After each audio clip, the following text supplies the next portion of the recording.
پیارے بچوں، السلام علیکم ورحمۃ اللہ وبرکاتہ۔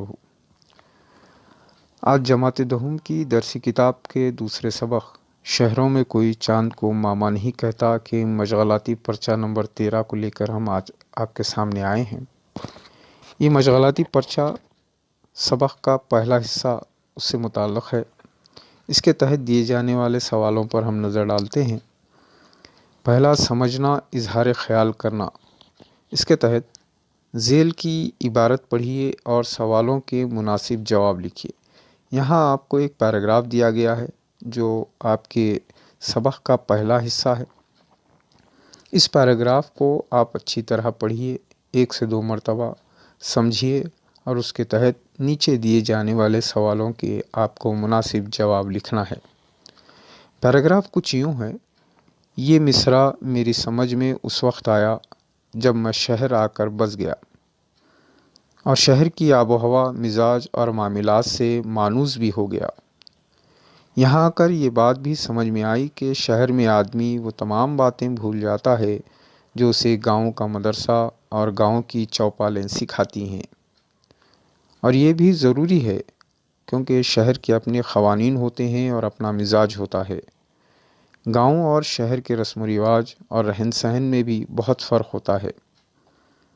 آپ اگر غور کریں تو دیکھیں گے کہ دیہات میں گھروں اور دکانوں میں ایسے کیلنڈر ہوتے ہیں جن میں شہر موجود ہوتا ہے۔ شہر کی عمارتیں، شہر کے لوگ اور شہر کی شباہت موجود ہوتی ہے، جبکہ شہر کی دیواریں ان کیلنڈروں سے آراستہ کی جاتی ہیں جن میں دیہات موجود ہو، دیہات کا موسم اور دیہات کا بھول پن دکھایا گیا ہو۔ لوگ اس شہر کو خوشحال سمجھتے ہیں جو رات کے وقت بھی جاگ رہا ہوتا ہے۔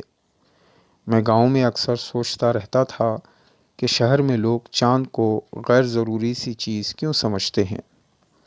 شہر میں آنے کے کچھ دنوں بعد میں بھی چاند کو چندہ ماما ہی سمجھتا تھا، لیکن رفتہ رفتہ جب شہر نے مجھے اپنے سانچے میں ڈھال لیا تو میں یہ بھی بھول گیا کہ کبھی چاند سے میری رشتہ داری بھی تھی۔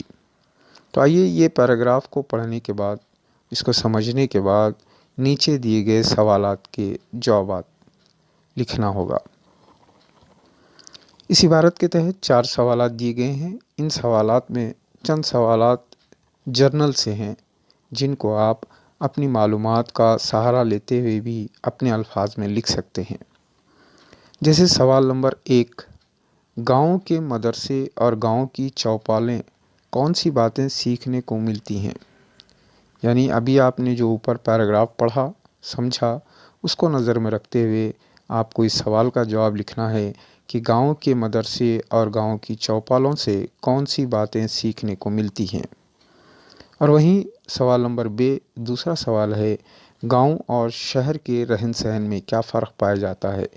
جیسے میں نے ابھی کہا کہ بعض سوالات جرنل ہوتے ہیں، آپ اپنی معلومات کا سہارا لے کر بھی اس کو لکھ سکتے ہیں۔ بالکل اسی طرح یہ سوال ہے، گاؤں اور شہر کے رہنے والے لوگوں کی طرز زندگی میں کیا فرق پایا جاتا ہے، اس کو آپ اپنے طور پر بھی یا جواب کے طور پر لکھ سکتے ہیں۔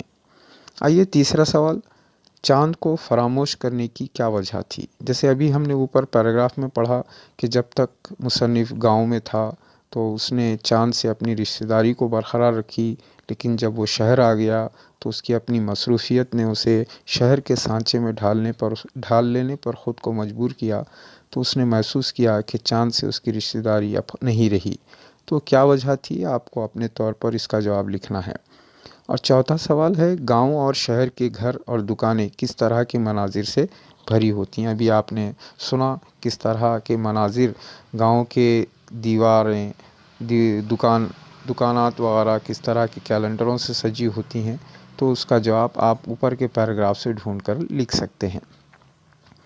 آئیے سیکشن نمبر 2، خود لکھنا کے تحت، اس کے تحت کہا جا رہا ہے کہ ذیل کے سوالوں کے جواب 5 جملوں میں لکھیے۔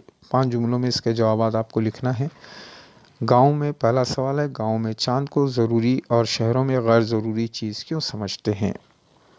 اور دوسرا سوال ہے، مصنف یہ کیوں کہتا ہے کہ وہ یہ بھول گیا کہ چاند سے میری رشتہ داری تھی؟ ابھی ہم نے اوپر کے پیراگراف میں بھی اس بارے میں بات چیت کی تھی کہ کیوں مصنف اپنی رشتہ داری کو ختم کرنے پر مجبور ہو گیا شہر آنے کے بعد۔ اور وہیں تیسرا سوال ہے جیم، گاؤں اور شہر کے رہن سہن میں کیا فرق پایا جاتا ہے؟ یہ بھی ایک جنرل سا سوال ہے، کس طرح کا فرق رہن سہن کے اندر، زندگی گزارنے کے اندر گاؤں اور شہر کے لوگوں میں پایا جاتا ہے فرق، اس کو آپ کو یہاں پر لکھنا ہے۔ امید کرتے ہیں کہ یہ ورک شیٹ آپ کو سمجھ میں آ گئی ہوگی۔ مزید آسانی کے لیے آپ اپنی درسی کتاب، اپنے والدین اور اپنے بڑے بھائی بہنوں کی مدد لیجیے۔